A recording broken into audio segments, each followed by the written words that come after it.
মাননীয় প্রধানমন্ত্রীর নির্দেশে তার বাবাকে ফোন করেছেন, আত্মগোপন করলাম। ভিডিওর তথ্যচিত্রে আপনারা শুনেছেন যে প্রধানমন্ত্রী শেখ হাসিনার নির্দেশেই কোটা সংস্কার আন্দোলনের 3 প্রধান দাপুটি নেতাকে তুলে নেওয়া হয়েছে এবং বিজিবি তারা বলেছেন প্রধানমন্ত্রী শেখ হাসিনার নির্দেশেই তারা পরিস্থিতি নিয়ন্ত্রণ করতে পেরেছিল 19শে জুলাই।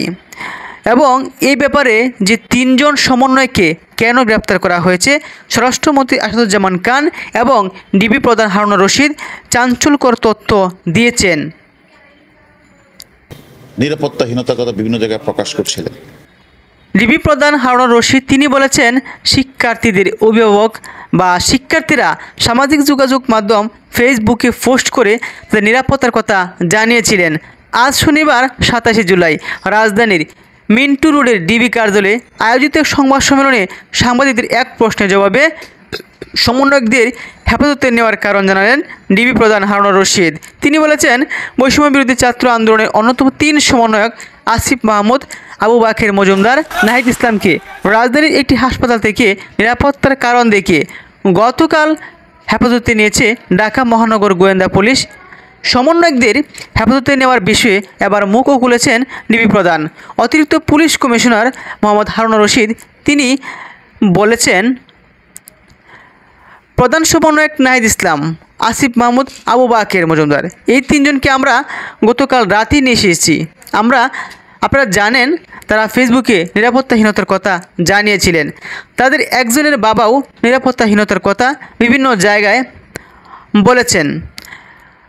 ডিবি প্রধান তিনি আরও বলেন আইন শৃঙ্খলা বাহিনী হিসেবে আমরা মনে করি কেউ যদি কোথাও নিরাপত্তাহীনতার কথা বলেন আমাদের দায়িত্ব তাদের সেফটি সিকিউরিটি দেওয়া, এটাই আমাদের কাজ, তাই তাদেরকে সেফটি সিকিউরিটি আমরা দিচ্ছি। এবং ডিবি প্রধান হারুন রশিদ তিনি এসব তথ্য দেওয়ার পাশাপাশি আরও জানিয়েছেন গণ অধিকার পরিষদের সভাপতি ডাকসুর সাবেক বিপি নুরুল হক নূর এবং আরও কিছু নেতৃবৃন্দকে রিমান্ডে এনে জিজ্ঞাসাও করছেন।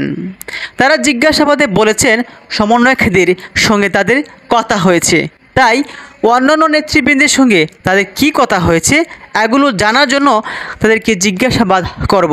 পাশাপাশি আমরা তাদের সেফটি সিকিউরিটি দেব। আমরা দেখেছি এর পূর্বে একটি ভিডিওতে নুরুল হক নূর তিনি পুলিশের কাঁধে বর দিয়ে হাঁটছেন, মূলত সেটা রিমান্ড দেওয়ার পর। গণ অধিকার পরিষদের সভাপতি নুরুল হক নূরকে 4 লাখ টাকা দিয়েছে এমন অভিযোগও পাওয়া গেছে। তিনি জানিয়েছেন, তিনি বলেছেন সেই 4 লাখ টাকা তিনি কোথায় কোথায় ব্যয় করেছেন। এভাবেই চাঞ্চল্যকর তথ্য বেরিয়ে আসছে কোটা সংস্কার আন্দোলনের সমন্বয়কদের এবং গণ অধিকার পরিষদের সভাপতি ডাকসুর সাবেক বিপি নুরুল হক নূর সম্পর্কে।